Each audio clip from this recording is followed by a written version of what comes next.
We are 1039 WDKX. Welcome to the After Show podcast, where we take topics and things that we talk about on WDKX's Wake Up Club, Rochester's #1 rated radio show and site. We just bring it to the extended version here on the WDKX platform. Yes, and today's episode has to do with perception.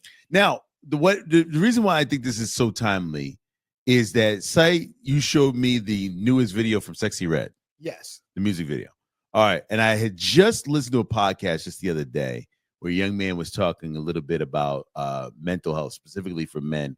And a young lady was on there explaining all the different images and different things that go through young women's heads and all the other different things. And I guess I don't know Sexyy Red. I have never met Sexyy Red in my life. So how I view Sexyy Red is through the perception of what Sexyy Red does on a daily basis in her videos, what she does and pushes it out there. I don't know the real Sexyy Red. I might never know the real Sexyy Red, but there is a perception. There is a perception that Sexyy Red had. And, there are people that listen to Sexyy Red, and there are people that don't like Sexyy Red. And there are people that listen to other female rappers like Adoshi, right? Yep. Or Gorilla or whoever it might be. Nicki Minaj, or Cardi B, or Rhapsody, So you have these different female rappers. For the most part, the last decade or so, when it comes to females in hip hop, it's been raunchy hip hop, right? Mm-hmm. And I was telling you, right now the new face of female rap is Doshi. Mm-hmm.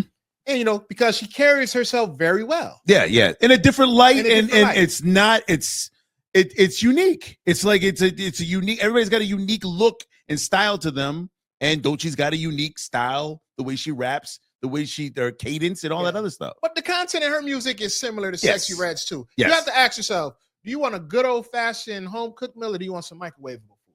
Either way, you're going to be satisfied, whatever you eat. Yeah, but it's whatever your taste is. Well, it's whatever your taste is. So I'm not here to judge the taste, but it's I don't know Dochi any more than I think I know Sexyy Red or Glorilla or any other hip-hop artist, male or female. Well, and then it goes back to, we're only seeing the character, right? Yeah, Sexyy Red is a character. Yeah. Sexyy Red is probably totally different off camera. She's a mother. She has 2 kids. I'm pretty sure her kids come first. I'm pretty sure she's a mono that takes care of her kids well. Mm-hmm. Just like Doshi, right?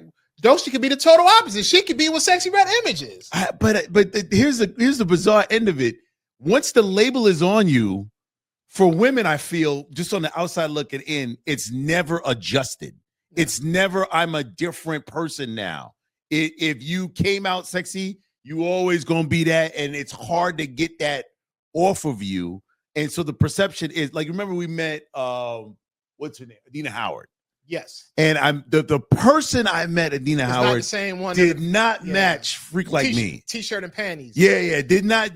That's that day, that person was not Freak Like Me. I think we also have to remember too, when we're talking about perception of what's being sold in entertainment, whether they all live as if they are living the real live image of Sexyy Red, or they're living the real life image of Doshi. At the end of the day, they're all women. And all women are women that have feelings and go through things. Everybody goes through things, but we're specifically talking about, female rappers. Mm-hmm. They all go through things. They all have doubts about themselves sometimes. Yeah, confidence issues. They all need that lift, Yeah. So I think, like you said, Tariq, it's your taste. Do you want to be full off of traditional home cooked meal, or do you want a microwavable hungry man? And then there's the audience, exactly that. It's the audience and what they perceive and what they are interested in and what attracts it. It's the music industry, but it's a business. It's part of it is the marketing, part of it's the appeal, part of it is I like this record. Okay, do I like this? I like this song. Do I like this album? Do I like this artist? Will I go pay to go see this artist? Well, you have let's take it to the men's side of things, right? You have rappers like Jadakiss, who was considered a quote unquote street rapper, and then Jadakiss is older. He just turned 50, and he's selling coffee now. And he's with his dad. His dad is talking about his upbringing. He came from a good background. He came from a 2-parent home. Both his parents worked. Kiss went to college, did a little bit of college. He has kids that graduated from college. Jadakiss is the character. Right. But then you have rappers like De La Soul. Mm-hmm. De La Soul has a positive image,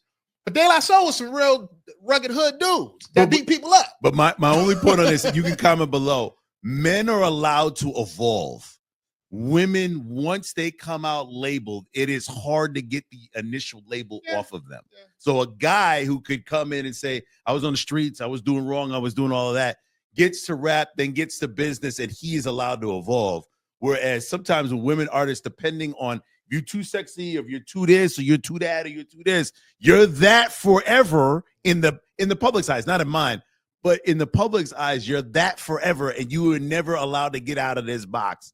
And I can imagine what that does for somebody's confidence. Definitely. I can imagine what it is when the world sees you one way. You have to go deeper inside of yourself. You can't let the character destroy the real you. Yeah. You can't be caught up with the fact that people won't let you evolve. You still gotta evolve.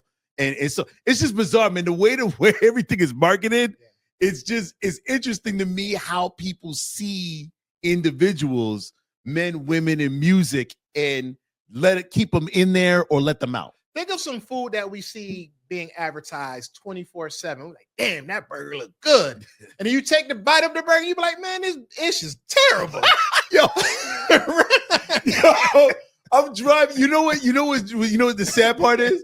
This is a real life story, yo. I'm leaving I'm leaving to go home, and I'm like, I'm mad hungry. I want a burger, yo. Mm-hmm. And I know I shouldn't be eating a burger that late. That time, I had a good, healthy day today. I'm about to wreck it with this burger, and I didn't buy it. But damn it, the thought process was there, right. And I was hungry. I went home and did the right thing and had a nice, healthy meal. But it's hard because it's been in there. That little burger boy is still in there, and I almost got caught up. Sight. Listen, eat the burger. Don't let the burger eat. You don't know how hilarious that is. All right, stay tuned in on the WTK's Podcast Network. Let us know what your thoughts are in the comment section, and have a great day. You're listening to 103.9 WDKX.